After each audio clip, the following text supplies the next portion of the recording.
Hello. You may be wondering why I'm playing with my organ in a crowded church. Well, this is GamesMaster, television's only video game magazine show, coming to you from the only church in the country where Harry Seacombe is too fat to fit through the door. But nevertheless, we've managed to squeeze an ample portion into tonight's slot, with news, tips and game reviews guaranteed to have people stealing from their parents' purses to purchase them.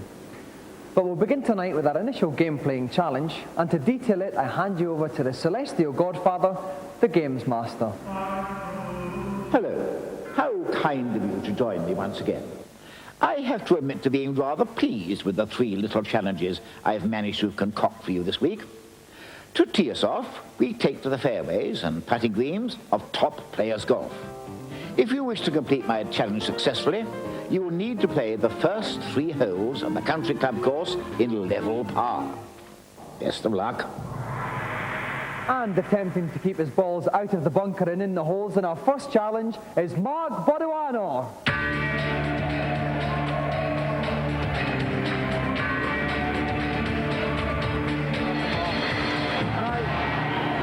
Now Mark, I understand you're a bit of a mean golfer in real life. Well, that's right. I play at Ross and White Golf Club, and I have a handicap of 4.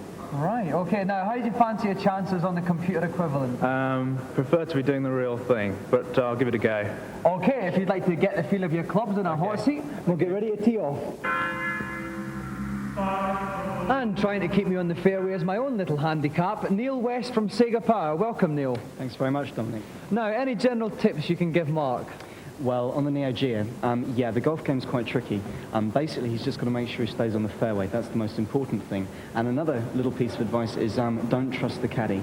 They may look very, very pretty, but they often tell you completely the wrong thing. Okay, then. Are you ready, Mark? Yeah. Then go to your caddy who's waiting for you at the first hole. Okay, now on this first hole, he's obviously, what's he going to try and do with his first shot? Okay, well, first of all, he's taking a wise precaution of having a look about the course before he starts, yeah? He's got to set himself up for his shots, and so he'll have worked out that he needs a shot onto the first fairway. Let's see if he's made it. Wax that one. Oh, my dear, he's cooked that a little bit, but it's sneaked very, on the very fairway. Onto the fairway. Very risky shot, but it's paid off a bit. It has paid off indeed. He's now set up very nicely indeed. Okay, now we're coming up for the second stroke here. Okay, he's using a 4-iron, and he must, right, this meter up here, he's gone for a 100% strength shot, which is quite risky, because he now runs the risk of either slicing or hooking it. Oh, is it going to run out in the fairway green? Yes, it's on the green. Oh no, it's gone too far. Oh my word. Just slipped off of the green there into the rough at the side, but nevertheless, quite a good stroke. Almost an excellent shot. Very, very good indeed. He's picked himself a sand wedge, a little chip shot. Delicate chip. Oh my word, he was nearly sunk it there. But he's left on the green for his par putt. Okay, he's got to get a par to stay in the running for the challenge. He's got a par each hole, so it looks like he's okay on this one, if he can just sink this putt. And it's in there. He's done it. So now we're going on to the second hole. Quite a tricky, thin little hole, this one, Neil. Yeah, that's right. There's a couple of really nasty bunkers, and if he really takes a swipe and mucks it up, he's going to end up in the sea. He's picked himself a 1-wood, and off he goes. 100% whack. Oh, and he wallops and that it one. looks to be doing okay. What a nice stroke. Couldn't have been much better, could it? Lovely first stroke there from 213 yards. That really is a very good shot. Okay, now he's going to whack it again there. Is he going to stay on? Oh, he may have just over the net. He may well be going for the bunker here. And just, oh! Just on the rim of the bunker there, Neil. Very dangerous. This guy's got luck on his side. Yeah, 90 yards. The sand wedge would actually do it, yeah? Or he's going for a pitching wedge as it happens. Give him a little bit more lane. That's right, especially when you consider he's in the rough. Right. Nice lofted club. Here we go. This one should sail straight up in the air. Yep, there it goes. You can follow the shadow on the ground. Right. And is it going to creep on the green just about? He might. Oh, no, he didn't make it. Oh. It's in the rough. That was bad luck. But again, that was only his 3rd shot, and he's got another 2 to get it in. He's still on course. And to win the challenge, all he has to do is stay on par. That's right. A nice little chip up. Oh, my word, it could be going in. Oh! That was a beautiful little shot. And he should be set up here for the par, Neil. He should. If he misses this, he'll never forgive himself. Green slope, uphill to the right. Okay, look at the slope in the bottom left-hand corner. Right. You can see that the green's sloping from bottom left to top right. So a bit more power required. Bit more power. Oh, no, and he's missed it. Too much. Oh, my word. And now he's left himself a dreadful shot to try and get back. This is a very tough shot. Just a little bit too much power in this putter. Yeah. Beginning to feel the pressure, I think. So we really must... But he did it. Right. Okay. Now it leaves it very interesting because he must have a birdie on this final hole, Neil. So he's really got to get on the green with this opening shot. He certainly has. And he's giving it a thwack. Come on, he could be... Oh no, it's falling a bit short. Oh no, he's going to go in the bunker. Now this is his last stroke, Neil. Basically, he's going to need a miracle from this position. He certainly is. It looks as if the only thing he'll come away with is a dinner date tonight. Okay. Oh, good. Oh no. Oh my word, it's got the ones. Is he going to do it? So that means that Mark has gone over par and his challenge has sadly ended in abject failure. Bad luck, Mark. You started off very well, parred the first hole, but then it seemed to be when you got onto the green, your trouble started. The nearer you got to the hole, the more nervous you got. I really couldn't judge the pace of the greens at all, and I've just messed up. Okay, well, we very much enjoyed having you on the show. Have you enjoyed it, Mark? Yes, thanks, Dominic. Okay, a round of applause again for our gallant contestant, Mark Bonuano. And while Mark treads back to Ross-on-Wye for a sad stroke or two on his own, we're going to cast our eyes over the latest reviews. This week we take to our TARDISes and have a look at futuristic games. First up on the Amiga, fight through claustrophobic corridors of furious facehuggers in Alien Breed. The scenery is very detailed, a lot of interesting lighting effects, which work quite well. I enjoyed the game, but basically it goes on the same, like shooting the monsters. The same monsters appear all the time. Well, Alien Breed is very atmospheric, but if you're looking for an involved space adventure to blast away at for a while, you're going to be disappointed because it's the same a lot of the time.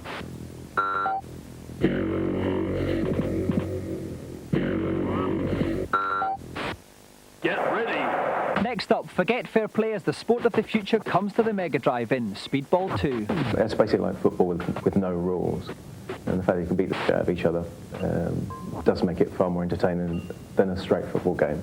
I think where you can buy and transfer players is a really good idea, so you can build your team up. I'd definitely recommend it. If you've got a Mega Drive and you've seen the Amiga version and interested in it, then you'll still find it a wholesome game that you can really get stuck into, even if there are a few presentation quirks that don't make it quite as good. Play!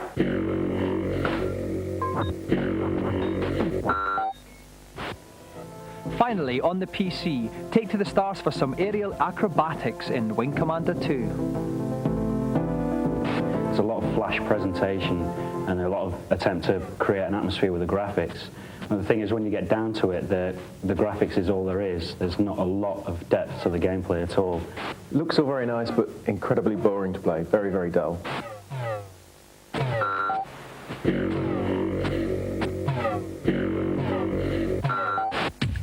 And now for this week's feature.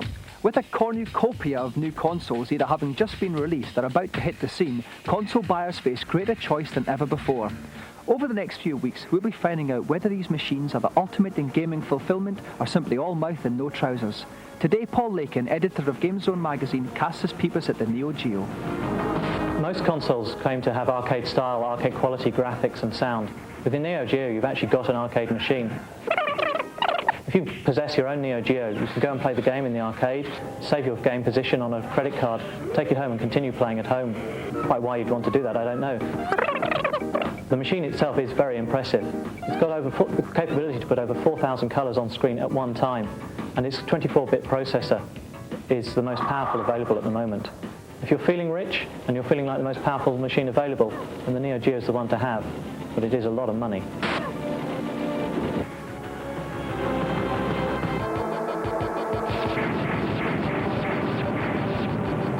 If you'd like more information about anything in the programme, you can call the GamesMaster Club.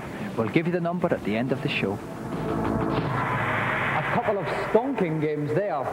Now, about this time every week, I don't half fancy a celebrity challenge.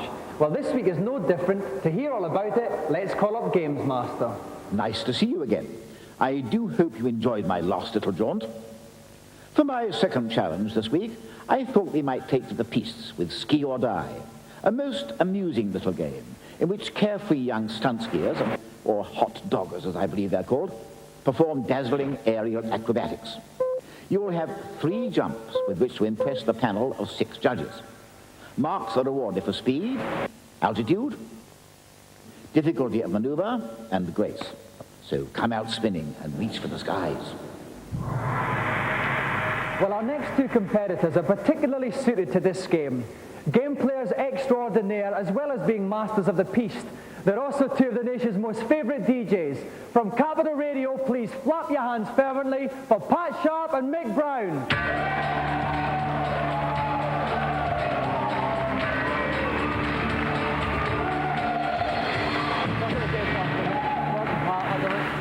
Now, Mick, first of all, how long have you been a joystick waggler? Well, I've been a joystick waggler for quite a few years. I was once arrested for it, but ever since I took up this, I've found that you can't get arrested for it, so it's been quite a few years. Okay, now, Pat, we know you're a games fan as well, but you're also quite a big skiing freak also. Yeah, as you said, Dominic, you know, going on the piste is fun, but it's the old après ski that I prefer, just taking it easy, but I'm going to give it my best shot today. Okay, now, I know there's a bit of rivalry between the two of you. I have to ask you, Pat, can you take Mick? I'll have to ask my wife first. Okay. To find out who wins this celebrity battle of the joystick tuggers, join us after these messages.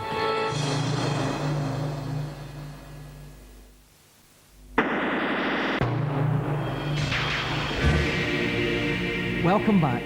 We're getting ready for the battle of the DJs here. Mick Brown against Pat Sharp in an aerial skiing contest. Joining me in my pulpit piste from Computer and Video Games magazine is Tim Boone. Hello, Dominic. Tim, welcome back. Any general tips you could give to our two DJ game players? Sure. The tips I'd give the guys is to waggle the joystick like hell before you actually take off, to get as far off as you can into the atmosphere and do as many loops and back spins and flips as you can. Really impress those judges. Really go for it, basically. Okay, speed, skill and smoothness then, guys. Are you ready? Ready. Okay, Mick, take your first jump. Mick's obviously going to try and get as much speed as he can. Absolutely. He's got to wiggle that joystick like crazy to get it. So that when he hits the end of the slope, he's off into orbit. Oh, and he's up high. It's a daffy and a double Mobius split. He's going to straighten up. He's straightened up. What an opening jump from Mick Brown. Very, very nice jump indeed. Oh, low to high sixes. What a stunning opening jump. Average 31.9. And now, Mick, take your second jump. Jump out. So he's going to try and build up as much speed as possible. He's coming tearing down there, off the lip of it, and it's up. Oh, someone's gone wrong. Oh dear. And the crowd don't like that one. But he scored remarkably highly, Tim. Why was that? It was a very clean jump. It was very fluid, but he didn't do very much. The judges are looking for fluidity and confidence as But well. they like a bit of smoothness. Yeah, but for the really high points, they like the action. Okay then, so Mick, take your third and final jump. This is the big one. So Mick's going to go all out here. He's rattling his joystick like mad. He's coming off the lip. And he's, one daffy, two daffies, stuck in a daffy, and landed. That's a safe jump. A safe jump, quite a low score, but it could be enough, an average of 13.0. So Mick's total is, in fact, a mammoth 54.5.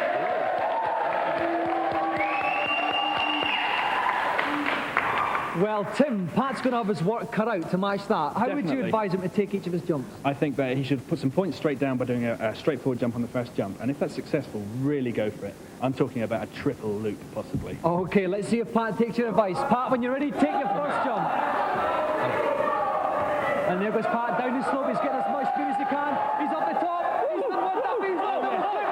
This could be a big one.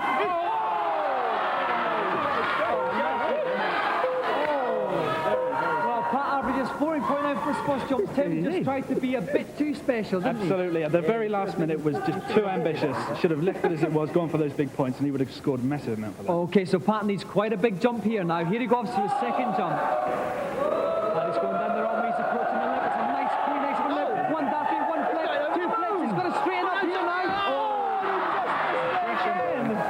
Oh, and he's scored low with the judges there, 7.4.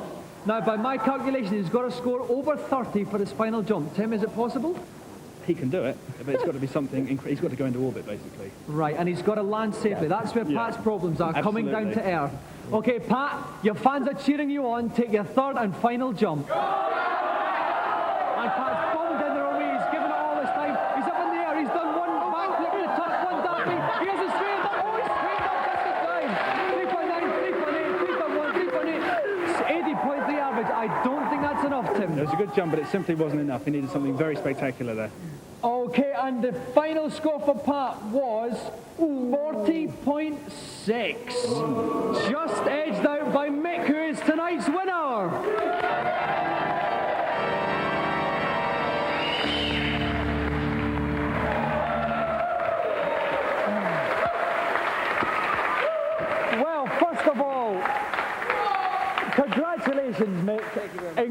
incredibly smooth jump in there. How did you manage to trounce Pat so thoroughly? Well, it was all down to training. You know, I was out at Hampstead Heath the other night, and it all kind of worked well. You know, it was a bit cold, and it was great. It just paid off training.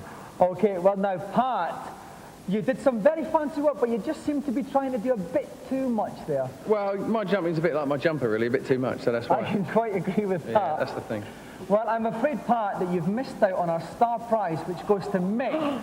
Now, Mick, it's even better than a car. I'm sure you've won many awards for DJing, but none as special as this. Trip around the world? Our special, huge, golden GamesMaster Joystick!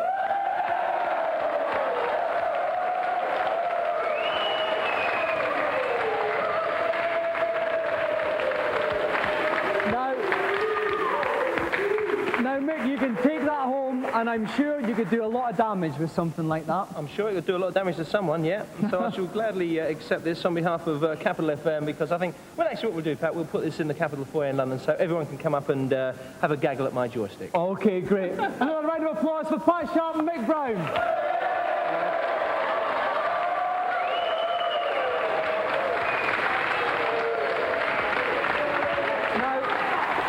Now, Pat and Mick obviously have their problems. We can't help them. However, if you do have a problem on a computer game, send it into GamesMaster and we'll see what he can do about it in the consultation zone.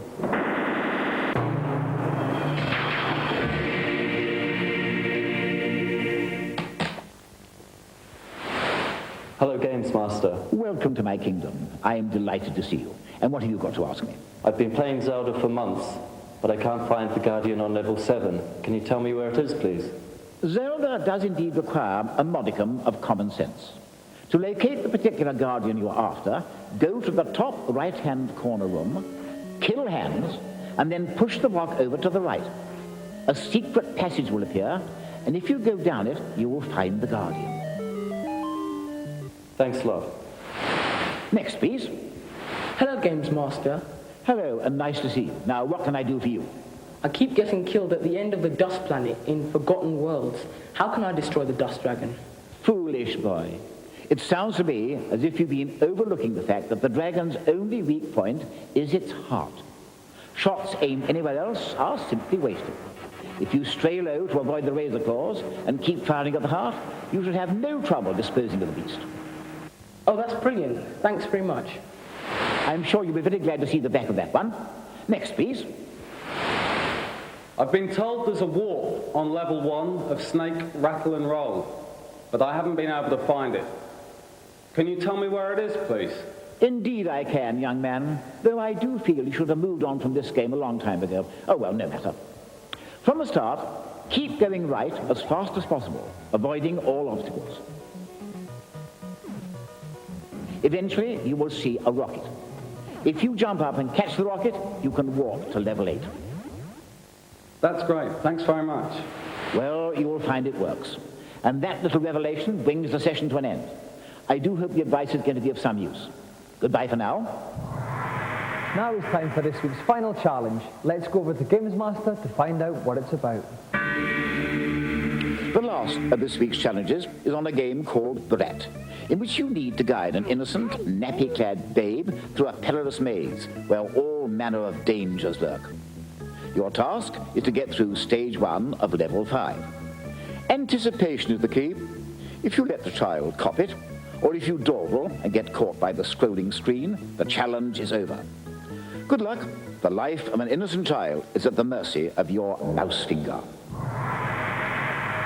And here, attempting to guide his very own child through the perils of our final challenge tonight, please could you give a very warm GamesMaster welcome to Michael Merrin.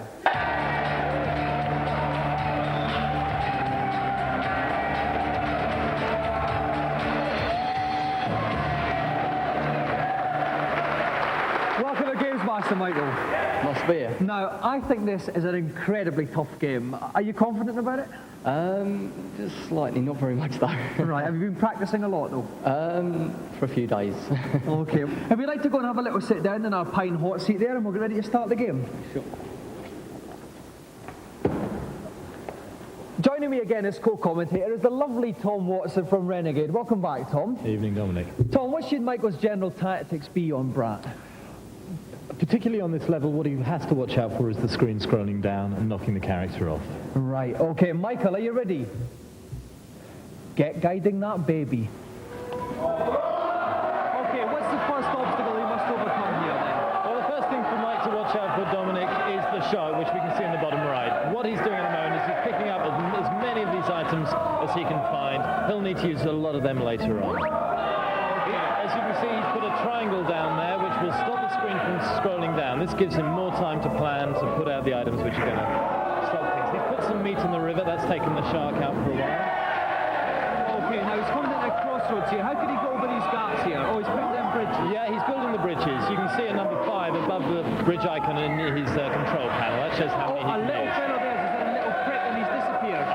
He has indeed. He's gone sailing upwards. Now he just has to watch out now for getting around this. There's a slide coming up, and he's using his dynamite to blow out the bricks. He's got another shark to take out. And is that a submarine he's about to pick up? That's a submarine. He's going to need that a little bit later on. Yes. Okay, so how is he doing now at the game? He's doing pretty well. He's probably about halfway through at the moment. He's stopped on the edge. He's distracted the shark with some meat. Now he's given the instruction to the character to go on further. What's this in the water here? Oh, that's gone as well. Now, how far is he through the game, Tom? He's about halfway down there. I think he's doing extremely well. Picking up items. He's got a bone there. Will that come in useful? The bone will come in useful right at the end of the level. Now he's going to slide down this.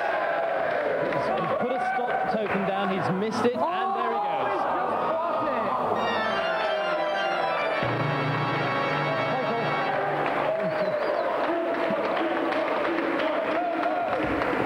Commiserations, Michael. Talk us through it. You were going very well, but then what went wrong? Well, put a stop sign down in the wrong place where I wanted to stop, and the dog obviously came after me where I should have had a bone, so I kept going instead of stopping. Right, well, you had the bone but didn't quite get the stop sign in place. Yeah. Well, have you enjoyed yourself anyway, Michael? Yes, it's been great fun, yeah. Well, we've certainly enjoyed looking at you. Right. Thank you very much again, Michael Merrin.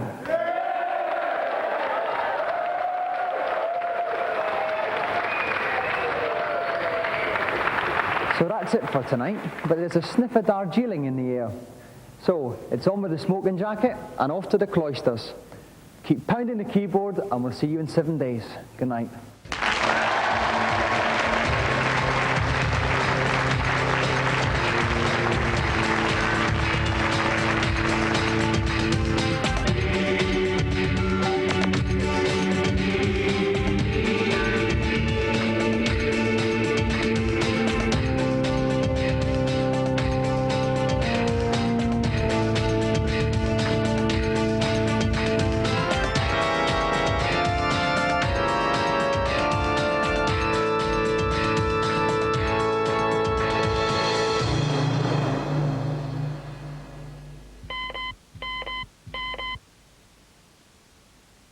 Now for those details about the GamesMaster Club. We have free t-shirts, new competitions and posters with information about the show. The number to call, and please dial carefully, is 0891 600 123. Calls are charged at 36 pence a minute off-peak and 48 pence at all other times. If you're under 18, please ask permission before making the call.